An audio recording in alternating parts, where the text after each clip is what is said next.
What's up guys, my name is Kevin Murray, and today I'll just be addressing what I'm seeing with the personal finance nation, stock market investing on YouTube. And if you're consuming my content or other people's content, it's what is their track record? When did they start investing? How is their stock market portfolio right now? How long have they been investing into the market? And there's many factors to it. Do you trust this person? Or did this person get rich from posting on social media instead of doing that 9 to 5 route, building their portfolio, and then they share their lessons along the way, their journey and their process of developing this portfolio from 0 to 100k or 100k to a million, and all that kind of stuff, For me, personally, I started investing back in 2019, getting into more short-term options and day trading. That was kind of not for me, in 2020. That's when I saw that shift when the market crashed 34% in a matter of a month, I think in March of 2020.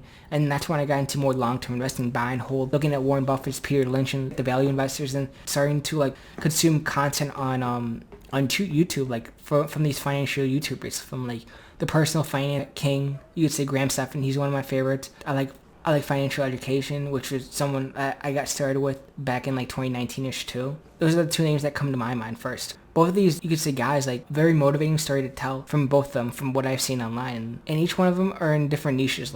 Graham Stephan's more index type of guy, passive, personal finance. Jeremy, financial education, is more individual stocks. I'm a risk taker, and having that fundamental mindset and running his own projections, all that kind of stuff. Building a mentality of individual stock picking, which is not for everyone. Why should I listen to someone that's in college or in his early 20s to start talking about investing or personal finance or self-development topics? But for me, it's a documentation of me, where I come from. This is my mindset of when I'm 21, 22 years old to me when I'm 28 or 29, and I'll look back at these videos or years down the line and see where did my mindset grow, and did I preach what I've been preaching on these videos, or did I do something else that's not what I preached? Or this is the process of me building my personal brand or YouTube channel or my stock market portfolio from 0 to 100. It's getting that income right, getting my 9 to 5, and putting all that money into the market firsthand, or investing to a 401k or Roth, or starting to develop my thing. And where I'm going with this is just be mindful of who you consuming content on a regular basis. What is their track record?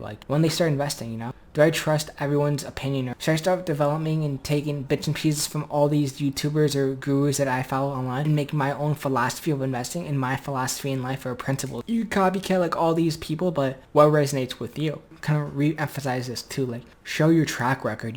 I'll be clear on what I invest in. I'm down 30% in my portfolio because I'm a risk taker. Because in your 20s, you should take the most risk. If you don't take the risk, you're never gonna learn. If you're into dividend stocks or even simple indexes too, you're not gonna learn those lessons. Because when you don't have a lot of money in the market and you start losing maybe $1,000 or a couple thousands from your tens of thousands for me, if I'm losing tens of thousands of dollars with the amount of money in my portfolio and how much I make, I'm learning lessons that are gonna teach me if I grow my portfolio exponentially.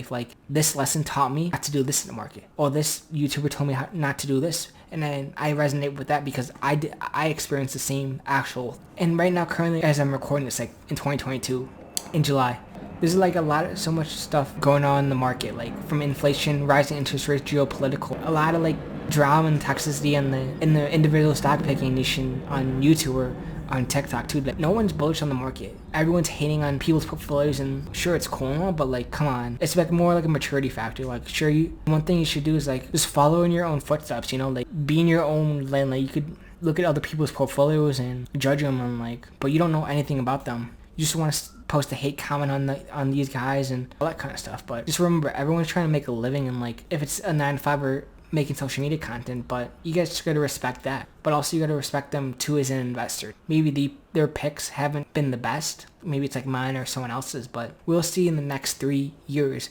or 5 years down the line if their picks they're preaching right now are gonna work out. And you could see he preached this because this business model was gonna go to this specific thing in the next 5 years.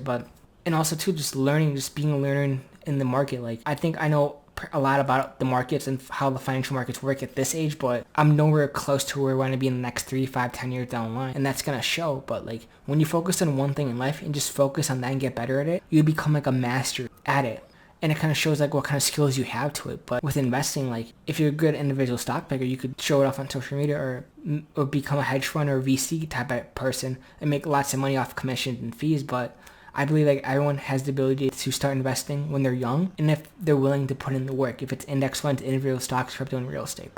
And one thing I just want to add too is how do they make their money, and how is their portfolio this big in the millions? Is it from their 9 to 5s getting capital gains or an appreciation on these specific stocks, or did the money come from advertisements and all that kind of stuff? Something just to be mindful of, you know? I built my portfolio from scratch, from my 9 to 5. Then I started creating content from my journey, my process, and that's how my portfolio grew exponentially. Like, did your portfolio grow from YouTube money, or did your portfolio grow from a 9 to 5 career, being a long-term investor and all that kind of stuff? Something to take in account of too. But thank you for watching, and peace out.